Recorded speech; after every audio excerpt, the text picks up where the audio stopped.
السلام علیکم. محمد اظہر صدیق اپنے اسپیشل پروگرام کے ساتھ حاضر خدمت ہے.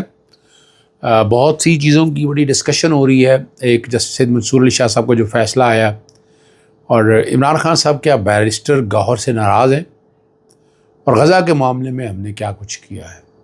اور ایک خبر جو ہے کہ صرف اس وقت ایک ہی جج سپریم کورٹ لے جائے گا. بڑی اب یعنی کیا یہ طوطے مینے کی کہانی کو چل رہی ہے؟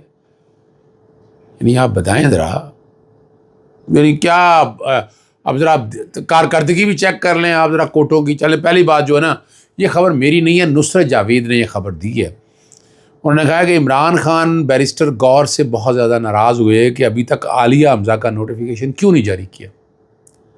اور عمران خان نے غصے سے بیرسٹر گوہر کو کہا تمہیں بتانا پڑے گا کہ نوٹیفیکیشن کیسے جاری ہوگا. اس کے باوجود ابھی تک عالیہ حمزہ کا نوٹیفیکیشن جاری نہیں ہوا چیف آرگنائزر کے طور پر. اور عالیہ حمزہ کو بہت کام کر رہی ہیں، بھاگ دوڑ بہت کر رہی ہیں.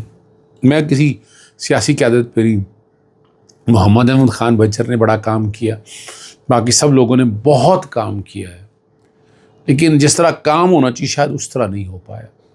اس میں ماننا پڑے گا کہ سپیڈ جو ہے عالیہ حمزہ کی تھوڑی سی بہتر رہی. اور موبلائزیشن میں، جلسے جلوسوں میں، آنے میں، پہنچنے میں دن رات ایک کیا ہوا ہے اور وہ کوشش کر رہی ہیں. نتائج کیا نکلتے ہیں، نتائج جو بھی نکلیں وہ بات کی باتیں ہیں، لیکن کوششیں کر رہی ہیں. جو بات میں کہنا چاہ رہا ہوں، آپ کوششیں کرتے رہے، باقی آپ کا کام تو نہیں ہے، یہ تو رب جانے، رب کا کام ہے کہ کب ہوا کب نہیں ہوا، ہمیں تو نہیں پتہ اس بات کا. ٹھیک ہے نا جی، یہ تو رب جانتا ہے نا کہ کب بہتر ہے، کس طرح بہتر ہے. کوشش یہ اپنی جگہ، لیکن ایک بات بڑی واضح طور پر آ گئی ہے. اور اب ایک گروپ ایسا ہے جو معاملات کو سلو ڈاؤن کر رہا تھا، وہ اس میں سے بہت سے لوگ ایکسپوز ہونا شروع ہو گئے. میں آپ کو ایک بات اور بتاتا چلوں کہ میں نے جب میری 17 ستمبر کو عمران خان صاحب اور بشریٰ بیوی سے 1.5 گھنٹے کی ملاقات ہوئی، میں نے سچ بتا دیا تھا.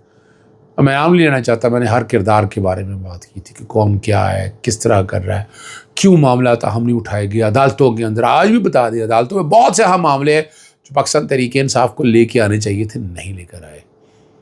اور اگر عمران خان باہر ہوتے تو یقیناً یہ سارے معاملات کو بڑی توجہ سے دیکھنا تھا. اس میں کئی ایسے ہیں، taking away symbol is banning a party, section 215 کے تحت اگر سمبل لے لیا ہے تو سیکشن 215 کو چیلنج کیوں نہیں کیا، جو سمبل لینے کا اختیار دیتا ہے آپ کو. اگر وہ چیلنج ہوا ہوتا، وہ الٹرا وائلیٹ ڈکلیئر ہونا تھا، سمبل ہی نہیں لیا جانا تھا. اور یہ بات میں نے دسمبر 2023 میں کہی تھی، اور جنوری اور جا کر آپ سے یہ سارے کام ہوئے. فروری میں آپ کے ساتھ جو زیادتی اور ظلم ہوا، یہ 2023 کی باتیں ہو رہی ہیں، میری 24 کی باتیں ہو رہی ہیں. تو میں نے تو اس وقت بھی پھر سیکشن 144 کا چیلنج، نظر بندی کے آرڈرز جاری کرنا اور بہت سے ایشوز ایسے ہیں جو وقت کی نزاکت کے مطابق چیلنج ہونے چاہیے تھے، نہیں ہو سکے. اور میں نے پھر سارا کچھ بتایا. اس کے بعد میری تو پابندی لگ گئی، یعنی میں اب عمران خان صاحب سے مل نہیں سکتا. بڑی دفعہ میں نے لکھا ہے، بڑی دفعہ میں نے باتیں کی ہیں، بڑی دفعہ میں نے کوئی گزارش کی ہے، لیکن میں مل نہیں سکا. اب عمران خان صاحب سے 17 ستمبر کے بعد میری آئینی درخواستیں جو ہیں، وہ متفرد درخواستیں میں دے رہا ہوں. اس کے اندر کوشش ہوگی میری وہ لگ جائے، ٹرائی میں کروں گا، لیکن لیٹ سی کہ کیا حالات بنتے ہیں آگے. اب آگے آپ کو لے کر چلتے ہیں.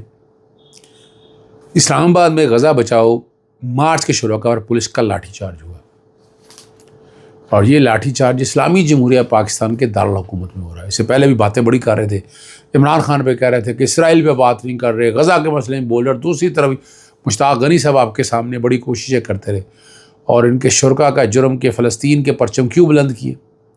یہ حکومت اس ملک کی آواز بن رہی ہے یا کسی آئینی طور پر ہم تسلیم نہیں کر رہے؟ حکومتی سطح پر پاکستان ہمیشہ فلسطین کی حمایت کا دعوے دار ہے. ہر عالمی فورم پر فلسطین کے حقوق کی بات ہم نے کی ہے، مگر یہی جذبات جو یہ عوام کی نظر میں آئیں تو انہیں طاقت کے زور سے دبایا جاتا ہے. یہ تضاد جو ہے ریاستی پالیسیوں کے دوغلا پن کو بتا. یہ سوال بھی پیدا ہوتا ہے کہ ریاست کی ترجیحات ہیں کیا پرامن نوجوان، طلبہ، بوڑھے، بچے، شہری، خواتین سلامتی کے لیے، ملکی سلامتی کے لیے خطرہ بن گئے جن پر لاٹھی چارج کیا جا رہا ہے. ایسے اقدام سے ریاست اپنے ہی لوگوں کو خود سے دور کرتی ہے. چیز بار بار میں آپ کے سامنے کہتا ہوں اور بار بار میں کرتا ہوں کہ عمران خان اس سسٹم کے لیے ناگزیر ہو چکا ہے. وہ پاکستان کے لیے ضروری ہے. سارا نظام عمران خان کے گرد گھوم رہا ہے. عوام اس وقت نظام ہی عمران خان کو سمجھتی ہے، یاد رکھیے گا. لیکن بالفرض اگر اس منظرنامے سے عمران خان کو نکال دیا جائے تو کیا عوام اس نظام اور اس حکومت کو تسلیم کرے گی؟ کبھی نہیں کرے گی. اس کا جواب تو سبھی جانتے ہیں کہ ایسا نہیں ہوگا کہ عمران خان کے بغیر یہ سسٹم آگے چل سکے گا. اس حکومت کو تسلیم کر لے کیونکہ ان کی اوقات آپ کے سامنے ہے، جو حالات اور واقعات ہیں. یعنی یہ نظام عمران خان کے بغیر نہیں چل سکتا، ماننا پڑے گا، ہر ایک کو ماننا پڑے گا یہ بات. اب چیزیں عمران خان باہر آئیں گا تو حالات بہتر ہوں گے، انہیں باہر نہیں آنے دیا جا رہا. اور ہماری عدالتیں بے بسی کہہ دیں یا وہ ججز پیکنگ کہہ دیں، کوئی نام بھی آپ دے دیں، اس حوالے سے کچھ بھی آپ بات کہہ دیں. ایک بات اور ہے جو منرل اینڈ مائنز ایکٹ کے حوالے سے، وہ ایک طرح کے ایکٹ پورے پاکستان کے اندر لانے کی وجہ کیا ہے؟ بالکل آنا چاہیے. یا تو اس سبجیکٹ کو فیڈرل سبجیکٹ بنا دیں آپ، جیسے گیس، بجلی، پانی، یہ وفاقی سبجیکٹ ہے. یہ ڈاکٹرن آف پبلک ٹرسٹ کے حوالے سے یا تو اسے وفاقی سبجیکٹ بنا لیں آپ، آئین میں ترمیم کر لیں. اگر صوبوں کے پاس ہے تو صوبوں کو اپنی مرضی سے کام کرنے دیں یہاں پہ. لیکن خیبر پختونخوا اسمبلی میں مائنز اینڈ منرل ایکٹ کے حوالے سے، اور میں نے اس میں ویسے بھی آپ کے سامنے ایک تجویز دی ہے اور میں اس پہ قائم ہوں کہ اس سبجیکٹ کو فیڈرل سبجیکٹ ہونا چاہیے، یا بنا دیں، یوں کہہ دیں آپ، یہ صوبوں کا سبجیکٹ نہیں ہے. پانی، گیس، تو اس طرح یہ سبجیکٹ بھی جو ہے نا یہ وفاقی سبجیکٹ ہونا چاہیے. اگر آپ صوبوں کا سبجیکٹ ہے تو صوبوں کی مرضی کے سجا چلیں آپ. یہ نہیں ہو سکتا کہ صوبوں کی مرضی کے بغیر آ جائیں.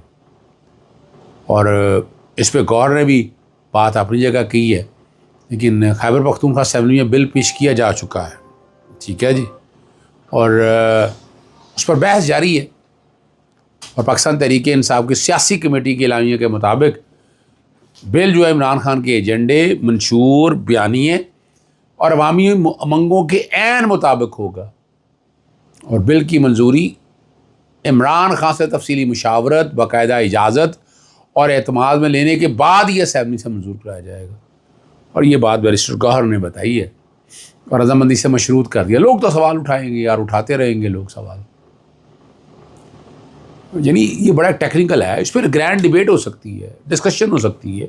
بہت سے راستے ہیں اس حوالے سے جہاں آپ دیکھ سکتے ہیں. اشفاق ہمارے دوست ہیں، رپورٹر ہیں، سینئر رپورٹر ہیں دنیا میں، ان کی خبر پھر سچ ہوئی. جسٹس علی اکبر قریشی صاحب، جسٹس علی باقر نجوی صاحب کو سپریم کورٹ کے جج بنا دیا. جسٹس علی باقر نجوی صاحب کو باقی جسٹس شجاعت کے بارے میں کہہ رہے ہیں کہ ریمارکس جو ہیں وہ ڈیلیٹ کر دیے گئے ان کے. اور جوڈیشل کمیشن کا اجلاس جسٹس یحییٰ افریدی کی صدارت میں. یعنی بتائیں یہ ججز لے کے کیوں جا رہے ہیں؟ یعنی کیا ایسا ہو گیا ہے؟ کیا پیکنگ ہو رہی ہے؟ کیا ہو رہا ہے؟ یعنی آپ اور کیا کمال کیا ہے جب سے یہ کام شروع کیا ہے؟ کیا ہائی کورٹ کا نظام ٹھیک ہو گیا؟ سپریم کورٹ میں بہت تیزی سے انصاف مل رہا ہے؟ سوال ہیں سوال. اور ابھی تک 26ویں آئینی ترمیم کا مقرر نہیں کیا جا سکا، ٹھیک ہے نا جی. اور جو دو ہمارے ممبرانز ہیں، فرق تو کوئی نہیں پڑتا ان دونوں سے، دونوں کے ووٹ کی حیثیت کیا ہے. وہ بیرسٹر گوہر ہیں اور جسٹس اپنا علی ظفر صاحب ہیں ایڈوکیٹ، انہوں نے بھی جسٹس علی باقر نجوی کو سپریم کورٹ کے جج بنانے کی حمایت کی. انوکھی بات یہ ہے کہ جسٹس علی باقر نجوی صاحب جو ہے لاہور ہائی کورٹ کے چیف جسٹس بننے کے نااہل تھے، اور 26ویں آئینی ترمیم نے سینیورٹی پرنسپل کی دھجیاں بغیر کر رکھ دی اور عدلیہ کے اس نظام کو میں تو سمجھتا ہوں تباہ و برباد کر دیا گیا. اس کے علاوہ اسلام آباد ہائی کورٹ سے justice retired Shaukat Aziz Siddiqui, Peshawar high court سے جسٹس ریٹائرڈ شاکر اللہ جان کو ممبر جوڈیشل کمیشن تعینات کر دیا گیا. یہ آپ دیکھ لیں، شوکت صدیقی صاحب کو اور شاکر اللہ جان صاحب کو. اب ذرا کہانی کچھ اور شروع ہوگی، اس میں تفصیلیں پھر بات کروں گا. سوات کنونشن میں مراد سعید کا ویڈیو لنک کے ذریعے خطاب ہے اور اس نے بڑی سخت باتیں کی ہیں. سوات امن جرگہ کی طرف سے درج کروانے کا اعلان کر دیا ہے کہ FIR کاٹلنگ ڈور حملوں کے خلاف کہا ہے انہوں نے. اور سوات امن جرگہ کو اور عوام کو صوبائی وزیر ڈاکٹر امجد علی کے ساتھ کھڑے ہونے کی ہدایت کی ہے. انہوں نے کہا کہ ڈاکٹر امجد علی نے ڈرون حملے پر سٹینڈ لیا اس لیے نقصان اٹھایا، آگے بھی اس کا نقصان ہو سکتا ہے، اس کا ساتھ دے۔ سرینا ہوٹل کے 6 فلور پر آگ لگنے کا واقعہ جو ہے نا سیکیورٹی اور ایمرجنسی ریسپانس نظام پر سوالیہ نشان، خاص طور پر جب ہوٹل میں PSL کی ٹیمیں مقیم ہوں۔ ماضی میں آپ کو یاد ہے 2008 میں میریٹ ہوٹل میں بم دھماکے کی مثال ہمارے سامنے، حفاظتی انتظام کی کوتاہیوں نے بڑے نقصان کو جنم دیا۔ اس حالیہ واقعے سے بھی ظاہر ہوتا ہے کہ ہائی پروفائل مقامات پر ایمرجنسی پلاننگ اور فائر سیفٹی کا بہترین انتظام ہونا ضروری ہے تاکہ انسانی جانوں کو محفوظ رکھا جا سکے۔ سری لنکا کی ٹیم گریٹ ریپر پہ حملہ ہوا تھا اور یہ واقعہ غالباً 3 مارچ 2009 کو لاہور میں پیش آیا تھا، جب سری لنکا کی ٹیم قذافی اسٹیڈیم جا رہی تھی۔ دہشت گردوں نے ٹیم کو بس پر فائرنگ کی، 6 سیکیورٹی اہلکار اور 2 شہری جہاں باق ہوئے۔ اب آپ کے سامنے فیصلہ آپ کیجیے گا۔ اجازت چاہتا ہوں، السلام علیکم، اللہ حافظ، پاکستان زندہ باد۔